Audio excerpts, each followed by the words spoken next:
Never be the same again. Be the same. Sloot FM. Sloot FM. Listening of visions. Listening of visions.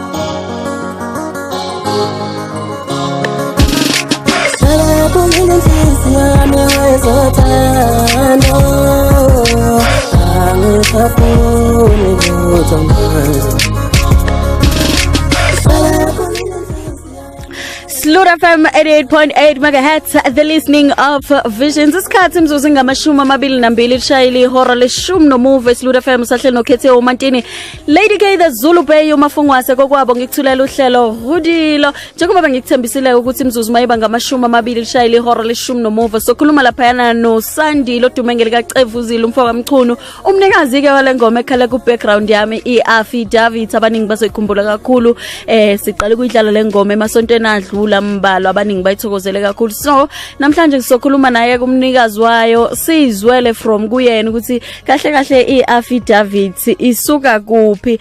Sandile sawubona. Yebo umsakazo omuhle yazi ngiyaqala ukubona umsakazo omuhle. Kusho ukuthi TV I'm sure une TV yokhona ukusibuka. Unjani?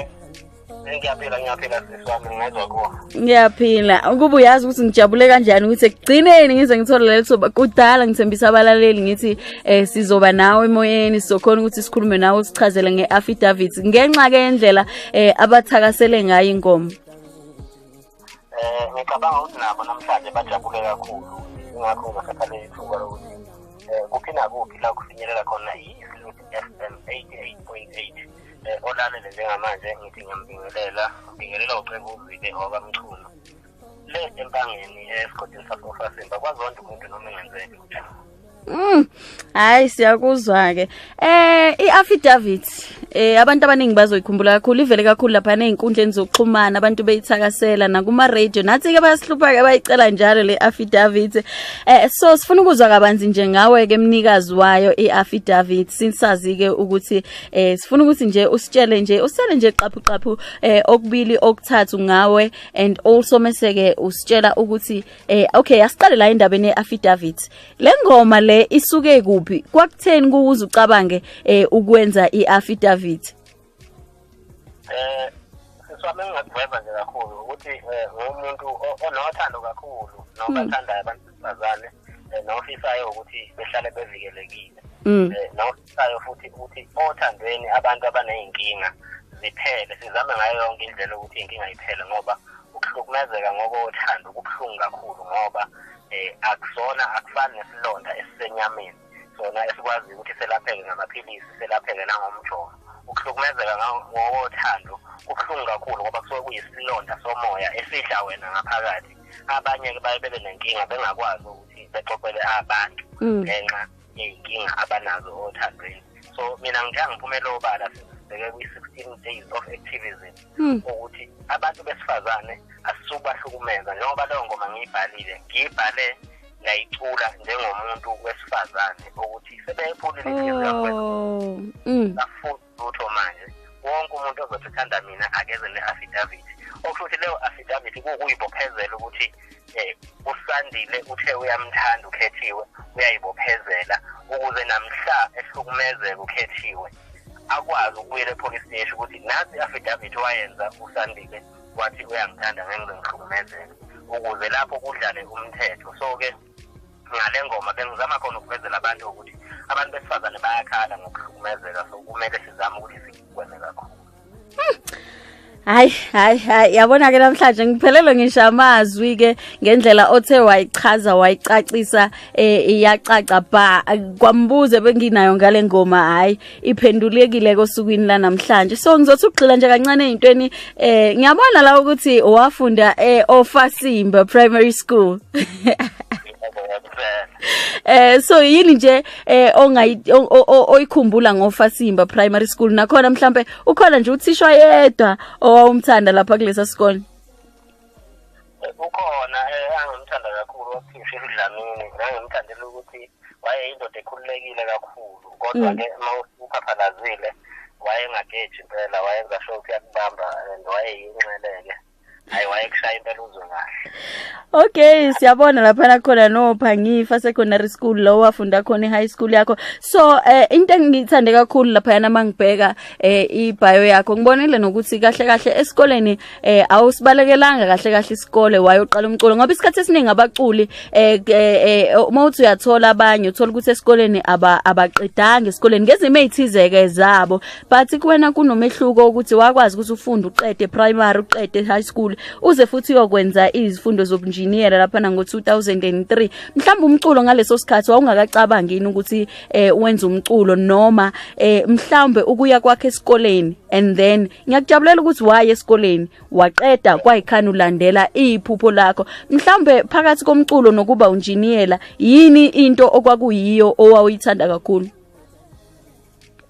Ngathi okomculo uqale ngisemncane kakhulu mangicabanga bengina 10 years uthanda umculo nginawo kodwa kungakafiki engqondweni ukuthi ngelinye ilanga ngiyoke ngicule nami ngenze isolo album njengoSevuzile. Kodwa nje into engangiyithanda kakhulu and ngifisa ukuthi mhla ngiqeda isikole ngikwazi ukuthi ngisondelane nezinto ezithinta umculo. Kodwa ke ngibese ngibheka ukuthi njengomuntu oyibreadwinner ekhaya okuyena inkosana osesele yedwa ngeke kungisize ukuthi ngigijimele emculweni yize kwase kukhona engqondweni ukuthi yabona ke manje sengiyafuna ukucula kodwa ngathi noma ngiqeda matric ngaya eGoli ngathi ake ngiqale ngenze isitifiketana okuncane ngazi ukuthi namhla kuthiwa ngiyangena emculweni sekuyabheka ngazi ukuthi nginayo i-backup ngokwazi ukuthi ngiye kuma-files ami ngithathe isitifiketi sami ngikwazi ukuthi ngiyosebenza amakhampani. Akujwayelekile ngempela ke kubacula ukuthi kube khona abafundile mhlamba abacula abancane abasafufusa or abasasesikoleni abazifisa bezibona bengabaculi ungabayala uthini before bezongena endimeni yomculo? Ngathi umuntu akazenzele okuyi-backup khana njengoba nje ngibeka nje akwazi afunde angajahi lokhu okuyikhono ngoba okuyikhono ngeke ukwazi ngempela ukuthi ngiyophelela but lokho okuyiskill uyazi ukuthi noma kanjani usho kungathiwani uyazi ukuthi lento ikuwe ngeke ize iphele uyifundele uyokwazi ukuthi uhambe amazwe uthole umsebenzi.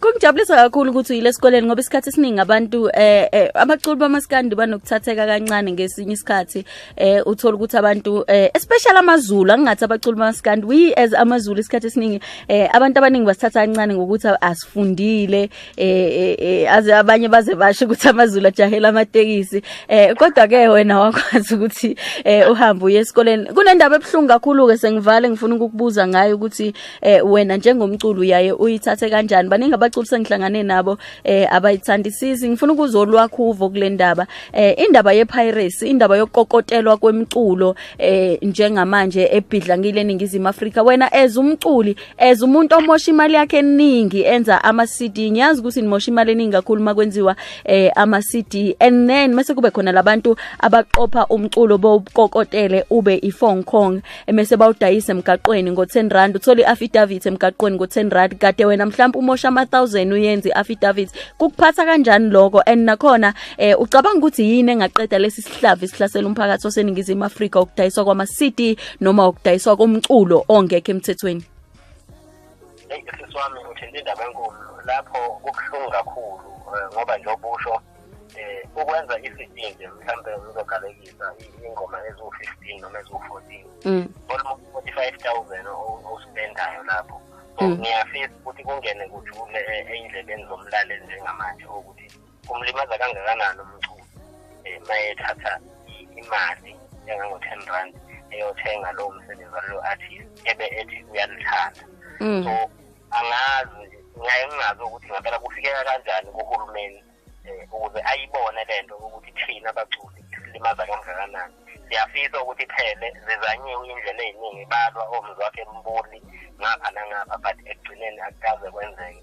So kuphele amaqhinga namaplan nama-ideas ukuthi yiphi ngempela indlela kungenziwa ngayo. Komthetho nje siyabona ukuthi futhi uhulumeni njengamaciko akasicabangeli ngoba kumele kube njengamanje sewu-implementiwe umthetho ogunyaza ukuthi abantu abenza lento ababoshwe ngoba iy'kole inani lonke labantu bagcwele estradini abaqashile manje nje kuba buhlungu kakhulu kuba buhlungu ingakho ngize ngathatha isinqumo sokwenza le affidavit etholakala kuma digital stores iTunes Deezer no Google Play ngoba sizama khona ukuthi igcine ingafikanga emgwaqeni kodwa futhi nakhona lapho umuntu kuyenzeka ayithenge online bese eyisendela abanye abantu no WhatsApp okuyinto usakhomba ukuthi i-piracy leyo siyacela umuntu mayeyithengile abe nomona omuhle umuntu mayeyicela esimsendele no WhatsApp amsendele i-link noma amkhombise ukuthi kwenziwa kanjani ayithenge naye ungavuma ukuthi uthenge ingoma wena ngo-R6 bese uyisendela abantu mahala ngo-WhatsApp. Hayi ngiyabonga kakhulu ke mfoka Mchunu. Sicela ukuthi ke ungitshene labalaleli base Deep Sloot ukuthi mabedinga ukubhuka mhlawumbe befuna ukuthi ube khona emcimbini ethize noma izintweni abasuke bezenza bangakuthola kuphi? Cabanga ukuthi abalaleli be Sloot FM baningi ngendlela eyisimanga and lokho kuzofezeka nje manje within an hour.